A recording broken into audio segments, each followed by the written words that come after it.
In the remote jungle of Peru, a drying shed explodes. It's been blown up deliberately, but it's not a victim of vandalism, just the latest casualty in a war now being fought by special squads from Peru's police force.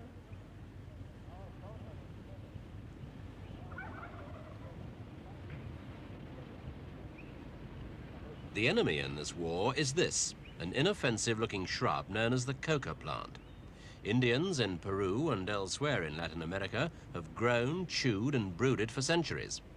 For people who have often lived, and many still do, in conditions of near starvation, the benefits of coca have been immense. The leaves stave off hunger pains, relieve thirst and fatigue, and act as a powerful all-round tonic. It's still used as a flavoring in Coca-Cola and similar drinks sold worldwide.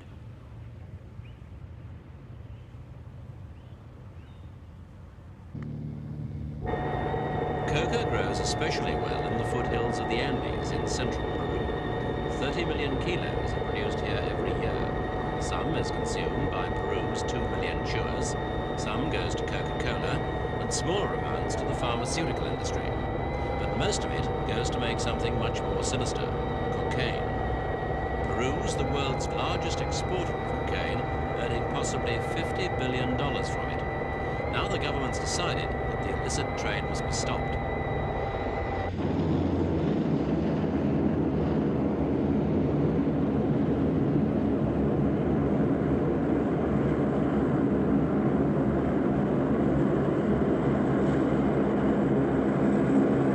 Pressure from the United States, which receives the bulk of Peru's illegal cocaine, made the country's military government decide on a clampdown. It was called Operation Verde Mar No. Anti-drug operation Peru had ever witnessed. 900 members of the Guardia Civil, together with demolition and communications experts from the Navy, Army and Air Force, 10 planes and 5 helicopters, all went into action.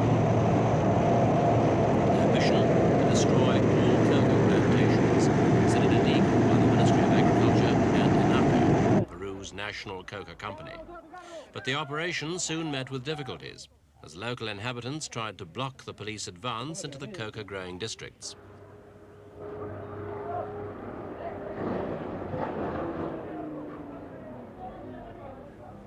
In the provinces of Huánuco, San Martín and Coronel Portillo, the heart of cocaine land, opposition came from all quarters, from peasants, who saw their livelihood disappearing, to the more important farmers, who saw the raid as a threat to their lucrative trade in narcotics.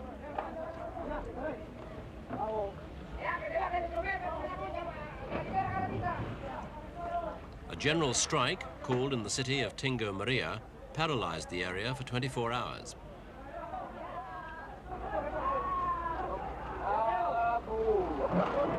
In defense of the strike, the president of Peru's coca producers declared that they were not attempting to protect drug traffickers. What they wanted was for the government to comply with its offers for assistance to change the crops.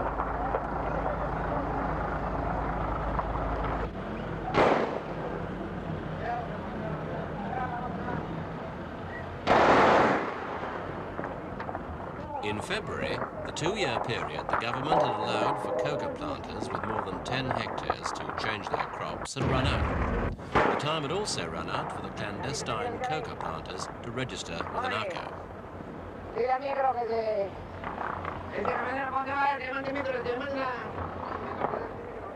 But the event that spurred the government more than anything else to implement Operation Green Sea was the arrest in March of Frank Granda.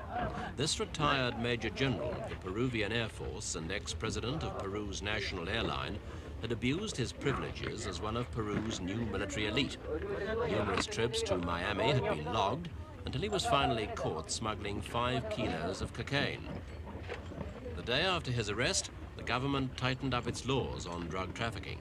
Small-time traffickers who had been plying their business for years with complete impunity discovered a new, less friendly relationship with agents of Peru's security police. Trade was assuredly not what it used to be.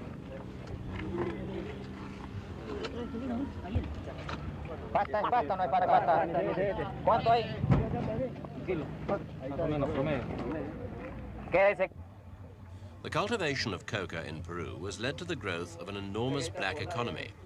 250,000 Peruvians are believed to be involved with coca in some fraudulent way or other. In spite of the revolutionary aims of the military regime, which aimed to give the land back to the people, the cultivation of crops like coca remains in the hands of the big landowners. The economic enclaves that they have built in many parts of the country have put them almost above the law. For this reason, critics of Operation Green Sea claim that the only people who would suffer would be the poor peasants and the thousands of small farmers. The manner in which the authorities had set about destroying the plantations was, they said, slow, inefficient, and hardly damaging to those who could afford to plant anew.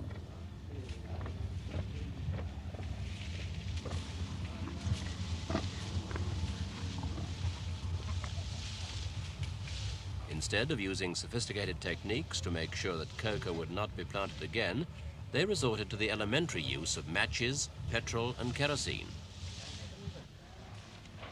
To avoid any trouble, many landowners had anyway slipped off the scene, just as the Guardia Civil were beginning their work and coca beginning to burn.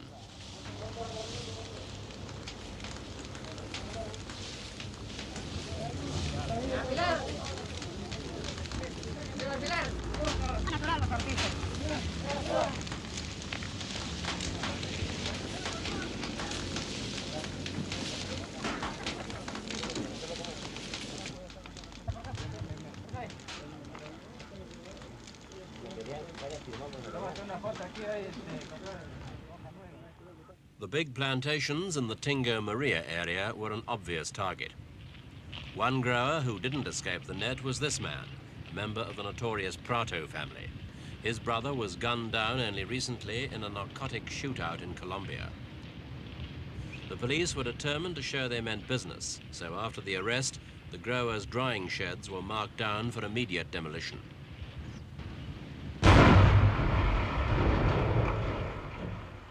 The cocaine trade has taken on monumental proportions. In the United States alone, between 12 and 20,000 kilos of coke are consumed every week.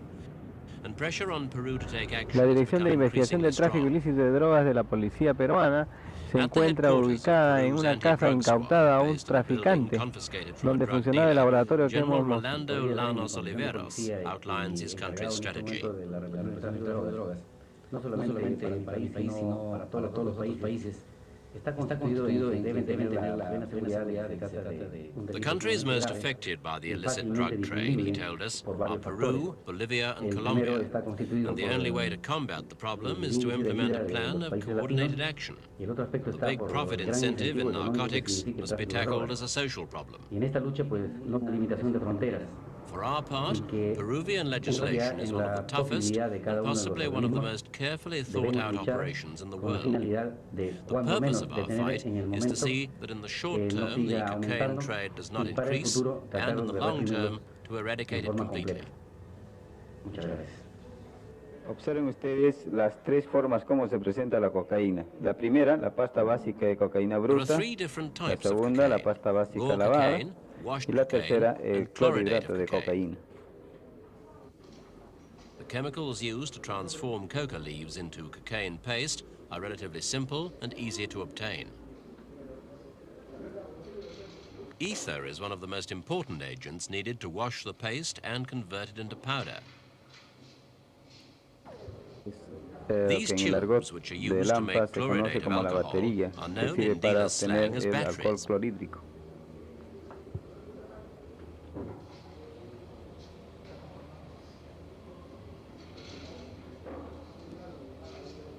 For the final stage, the crystallization of cocaine into powder form, it's important to have heat and light. This way, good quality cocaine is ensured. Calor y de luz, que tiene bastante influencia en la cristalización. This is the most popular way it is sold. Conocido como A small piece of paper containing 1 equivale a un gramo de droga king size. pura In mezclada Peru, con it sells for alguna otra $20. sustancia, In the generalmente. US, for En el $100. Perú cuesta And in más o Germany, menos $20, for up to $200. en Estados Unidos $100 y en Alemania llega a costar $200. La modalidad de consumo más difundida es con una llave, con una key, Sniffers in Peru, known as los coqueros, like to take it with a key. The drug stimulates the brain, causes euphoria and pleasant hallucinations. It's also apparently a marvelous antidote for hangovers.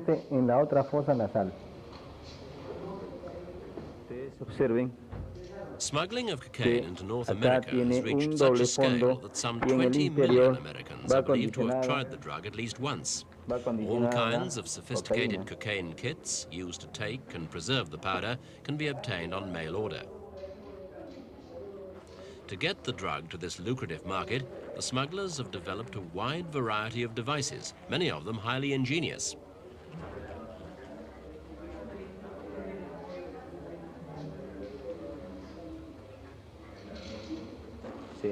A traditional Peruvian rug, with a difference. De cocaína para los grandes mercados de consumo que existen en el norte de nuestro país. Modalidad de transporte de la cocaína hacia el exterior. Observen ustedes un disco de 33 revoluciones. En la parte interior, mediante prensas, utilizado bolsas circulares para transportar la cocaína. This clothes hanger was found to contain 400 grams of cocaine. Its destination was the United States.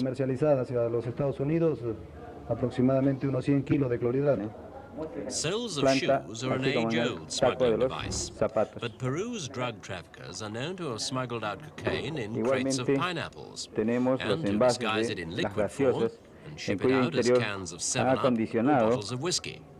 Bolsas de clorhidrato de cocaína con la finalidad de transportar al exterior y de esta forma eludir la acción policial. Because of their tough new laws, Peruvian authorities claim they have confiscated more drugs this year than in any other year.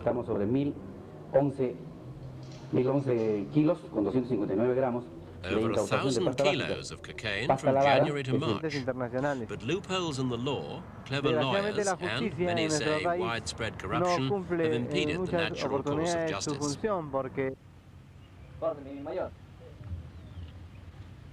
In Peru, coca is legal. What is illegal are all its derivatives. The legal confusion surrounding coca has not helped Operation Green Sea. The government has been accused of needlessly destroying hundreds of coca plantations in what is seen as a purely cosmetic operation. According to one Peruvian magazine, Operation Green Sea didn't even touch the tip of the iceberg. To clean up just one province, says the magazine, the government would have needed 20,000 days, around 60 years. For one 75-year-old peasant, though, Operation Green Sea brought its rewards. A veteran chacadore, or chewer, this old man couldn't bear to see good coca leaves go to waste. The police obliged him, and the old man regaled himself with the biggest bounty of coca he had ever possessed.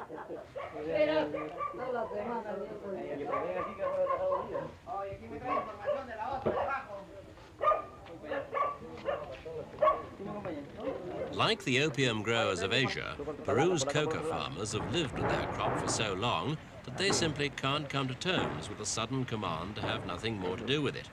The protests will certainly continue. But meanwhile, despite dark hints of a possible cocaine scandal, the Peruvian government is taking firm action.